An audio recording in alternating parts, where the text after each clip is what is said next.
welcome back, everyone. And so I've got an immediate reaction here to the movie Talk to Me. It's going to be a short one. Not that I didn't like this film.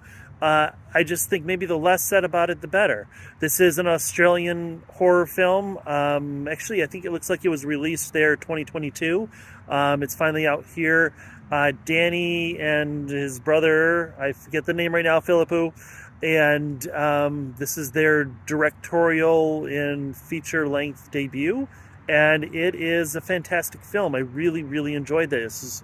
I was looking forward to this coming out and was scared that it wasn't going to release near me, and so got lucky and caught it at a Regal Mystery Movie Monday, which, what the fuck? Why would you put a movie like this for the mystery movie? Like, there's all sorts of people who come to this, and this movie is brutal. This movie is, I don't think it was incredibly scary, but it was definitely tense. It was violent. There's some really serious subject matter in this. If you've watched any of my videos, especially the horror ones, there are two things that I complain about in horror. I guess three. The first one is predictability. I get tired of the predictability. I get tired of the cliche. I get tired of, the A to B to C horror film. I get tired of the jump scares. People that are making horror films that don't really understand that the real terror, the real fear, the real excitement, interest for some of us is coming from that build-up. It's coming from the development of the characters, right?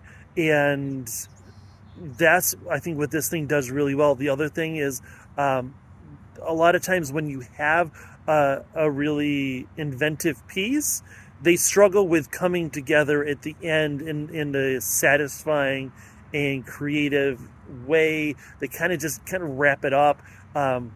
That's not the case with this film. It is, I think, riveting from start to finish. Many of the characters, I felt like, God, I really hate these people. But by the end, you know who they are. You're invested in them. You're invested in the story. You're kind of rooting for this or for that. The jump scares, the seeing the ghosts kind of on the side, that's there, but that's not the focus. It's not like every time they close a mirror in a bathroom, there's a ghost waiting there in the steam, right? Like, that's not what this is about. And it tells a ghost story in a way that I had not seen before. I thought it was creative. It was well done. It was well shot. The lighting is atmospheric. Just the overall look, there's never times when things are too close or, too far, so you don't know quite what's going on. And it's well paced too. Man, I really, really enjoyed this film, and I'm hoping it does pretty well. If you do like horror films, so see it, stream it, skip it. If you like horror films, please go see this movie. At the very least, it's going to be, it's going to be streaming. You've got to see it there. But, if you're a horror fan, in the fan, like Let Me In or Let the Right One In, sorry, or It Follows, stuff like that. I think this is one that is going to be right up your alley.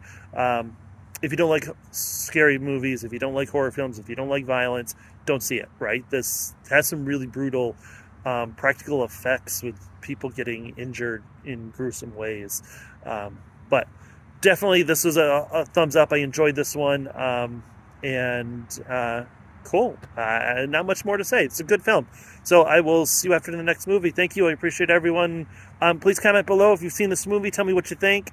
And like, share, subscribe, and all that YouTube stuff.